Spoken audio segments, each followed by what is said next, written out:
We're going to make our cities very, very safe. Chicago's a mess. You have an incompetent mayor, grossly incompetent, and we'll straighten that one out probably next. So I think Chicago will be our next, and then we'll help with New York. Imagine waking up in Chicago, not to traffic, not to sirens, but to the sight of U.S. troops patrolling your neighborhood. That's the scenario being discussed right now, as reports reveal the Pentagon is preparing contingency plans for possible troop deployment to Chicago.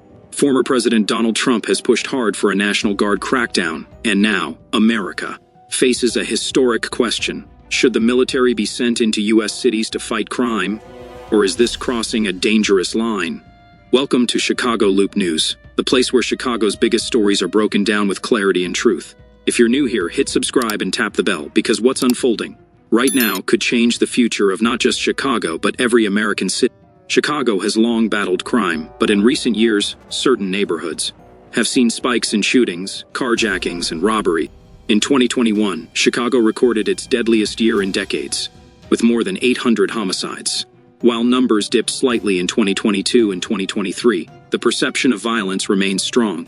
Areas like Englewood, Austin, and Garfield Park have been especially hard hit.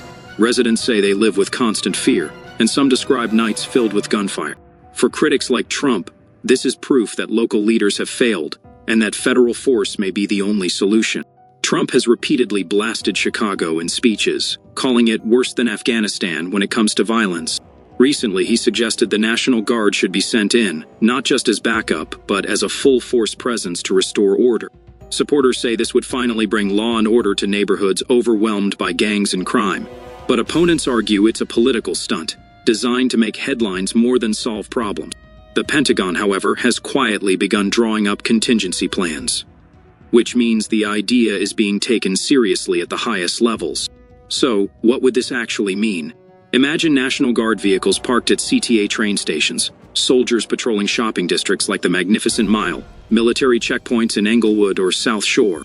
Chicago hasn't seen a deployment like this since the 1968 Democratic National Convention, when troops clashed with protesters in the streets.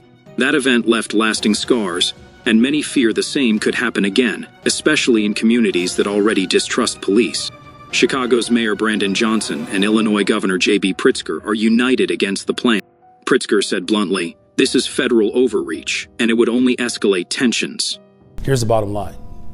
As mayor of this city and mayors across this country, we know exactly what it takes to drive down violence and crime in our cities, because we're actually doing it.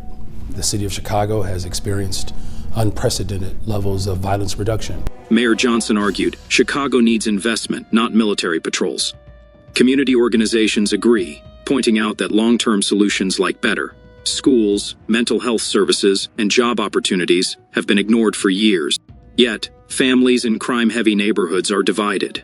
Some see troop deployment as the only way to finally stop the nightly shootings. Others fear it would turn their streets into a war zone. This isn't just about safety, it's about politics. For Trump, sending troops into Chicago would be a symbolic victory. He's long used the city as an example of Democratic failure. For Democrats, resisting the plan is about protecting state rights and rejecting federal overreach. And for the Pentagon, it's a nightmare scenario, because deploying U.S. forces against American civilians risks backlash, lawsuits, and constitutional challenges. Residents in neighborhoods like Austin and Little Village are speaking out. One mother told reporters, "I've lost 2 sons to shootings. If soldiers can stop this, I'll support it." But another resident countered, "We need jobs, not guns in our streets." Faith leaders warn troop deployment would be like pouring gasoline on a fire. Youth activists say it would send a chilling message that Black and Latino communities are being occupied, not protected. If troops really are sent to Chicago, it could set a precedent. Could New York be next? Los Angeles? Cities struggling with homelessness, drugs, or crime could all face similar calls for federal intervention. It would mark one of the few times in modern history that U.S. troops are used against American citizens, outside of natural disasters or riots. So, is this truly about safety or about politics?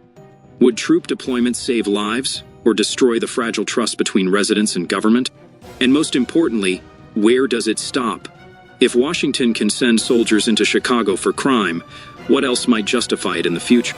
Here's the bottom line. The Pentagon preparing for this means it's more than just talk. Chicago could be on the edge of a historic decision, one that will shape the city's future for decades. What do you think? Should the National Guard come to Chicago, or would that be a mistake? Drop your thoughts below. I'll be reading every comment. And if you found this breakdown helpful, hit like, share, and subscribe to Chicago Loop Newses, because the next chapter in Chicago's story is only just beginning.